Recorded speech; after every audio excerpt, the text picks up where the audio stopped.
जय माता की दोस्तों, माता रानी की कृपा और आपके पूरे परिवार सदा सर्वदा बनी रहे। दोस्तों, आपका स्वागत है अपने channel my lovely home and garden में।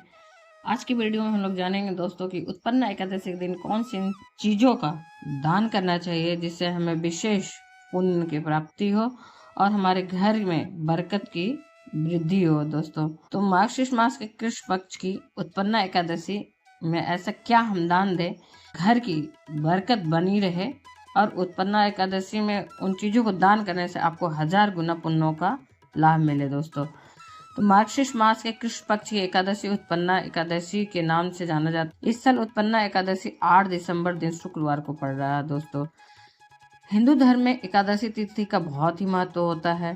पंचांग के अनुसार साल में कुल 24 एकादशी तिथियां पड़ती हैं। इन्हीं में से एक है मार्गशीर्ष मास के कृष्ण पक्ष की एकादशी, जिसे उत्पन्ना एकादशी के नाम से जाना जाता है। इस साल उत्पन्ना एकादशी 8 दिसंबर दिन शुक्रवार को पड़ रही है। इस दिन भगवान विष्णु के साथ साथ एकादशी माता की पूजा भी की जाती है। उनका भी विधि विधान से पूजा होता है। इस दिन दान करने का बहुत महत्व माना जाता है। तो दोस्तों, हम जानेंगे विस्तार से कि किन किन वस्तुओं का आज के दिन दान करना चाहिए, किन अनाज का दान करना चाहिए, किस अनाज का दान करने से ज़्यादा लाभ मिलेगा। उत्पन्ना एकादशी के दिन अनाज का दान करना चाहिए। इस दिन जरूरतमंदों में गेहूं, जौ, बाजरा आदि का दान करना शुभ माना गया है।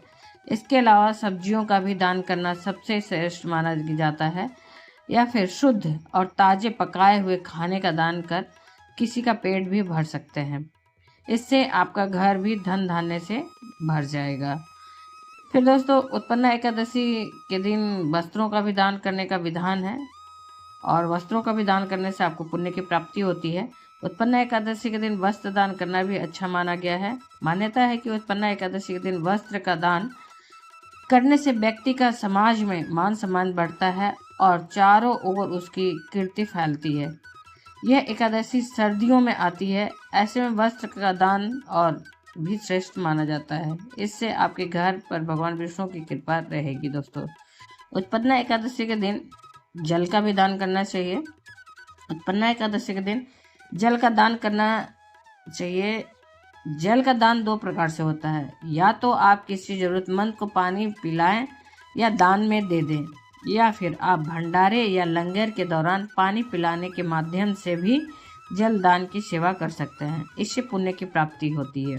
साथ ही जल दान से व्यक्ति के पाप भी कट जाते हैं। जो भी है इनमें से जो भी सामर्थ है उसका दान करके पुण्य के भागीदार बने। दोस्तों, फिर उसके बाद दोस्तों, यदि आपके पास किसी भी चीज़ का सामर्थ्य नहीं है, आपके पास पैसे नहीं हैं, या फिर जैसे आपके पास कोई भी प्रॉब्लम हो सकती है जिसकी वजह से आप खर्च नहीं कर सकते, तो ऐसे में आप श्रम दान कर सकते हैं।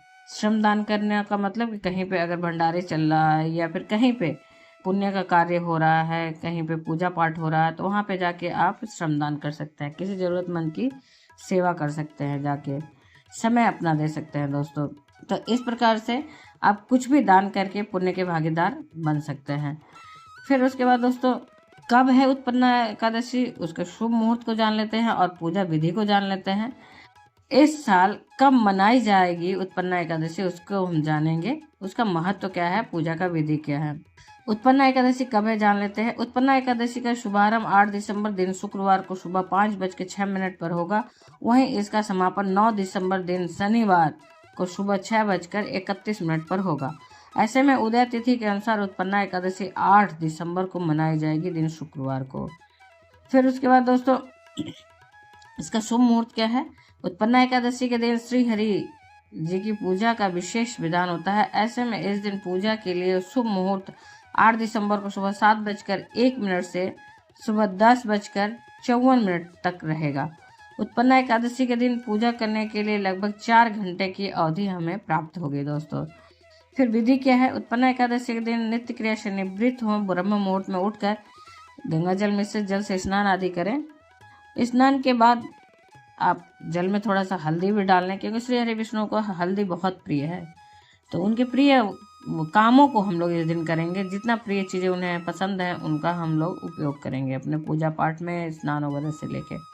फिर साफ स्वच्छ पीले रंग का वस्त्र धारण करें, भगवान विष्णु जी का ध्यान करें और व्रत का संकल्प लेने के पूर्व आप सर्वप्रथम सूर्य देव को अर्घ्य अर्पित करें और एक शुद्ध घी का दीपक जलाकर व्रत का संकल्प लें। व्रत नहीं कर पा रहे हैं किसी शारीरिक वजह से या किसी भी कारण से आप दोस्तों, तो पूजा का संकल्प ले सकते हैं। भगवान विष्णु को गंगा जल से स्नान कराएं।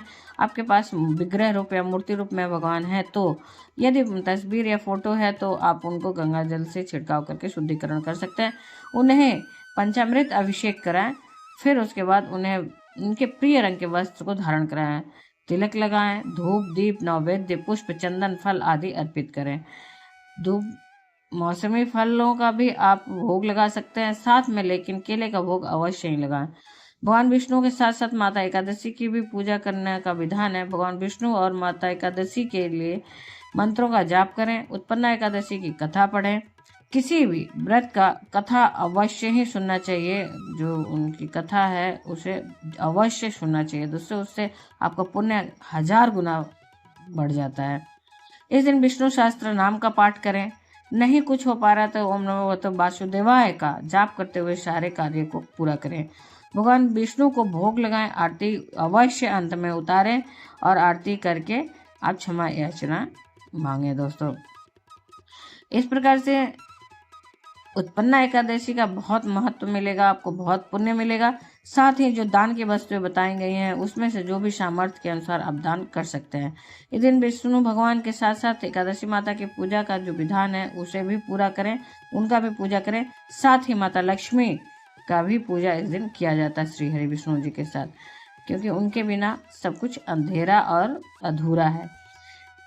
इस दिन विष्णु जी की पूजा करने से जीवन के सभी दुख दूर होते हैं। एकादशी माता के साथ पूजा करने से सभी दुख आपका दूर हो जाते हैं, सुखों का आगमन होता है।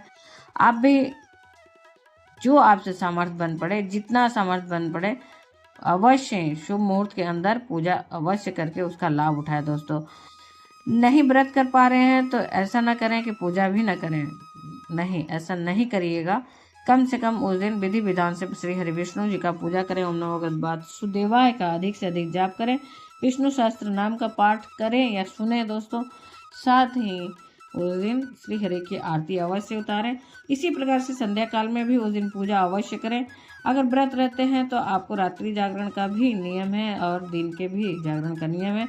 व्रत से संबंधित बहुत सारी जानकारी इससे संबंधित दोस्तों, व्रत एकादशी व्रत से संबंधित, उत्पन्ना एकादशी व्रत से संबंधित जानकारी पहले से मेरे चैनल पे उपलब्ध है, वहां से आप देख सकते हैं और उसका लाभ ले सकते हैं। आप पूरी डिटेल में जानकारी वहां से ले सकते हैं दोस्तों। तो उम्मीद करते हैं इस वीडियो की जानकारी आपको अच्छी और उपयोगी लगी होगी। अगर अच्छी और उपयोगी लगी तो लाइक तो अवश्य करिए, आपका एक लाइक हम लोगों को ऊर्जा से भर देता है दोस्तों। कोई भी प्रश्न या सुझाव तो कमेंट बॉक्स में लिख सकते हैं। पहली बार आप मेरे चैनल पर आए हैं तो मेरे चैनल को सब्सक्राइब करें, बेल नोटिफिकेशन अवश्य दबाइए जिससे आने वाली वीडियो आपको समय से प्राप्त हो सके। फिर मिलते हैं एक नई जानकारी के साथ नई वीडियो में, तब तक के लिए जय माता की, माता रानी की कृपा और आपके पूरे परिवार पर सदा और सर्वदा बनी रहे दोस्तों। धन्यवाद दोस्तों।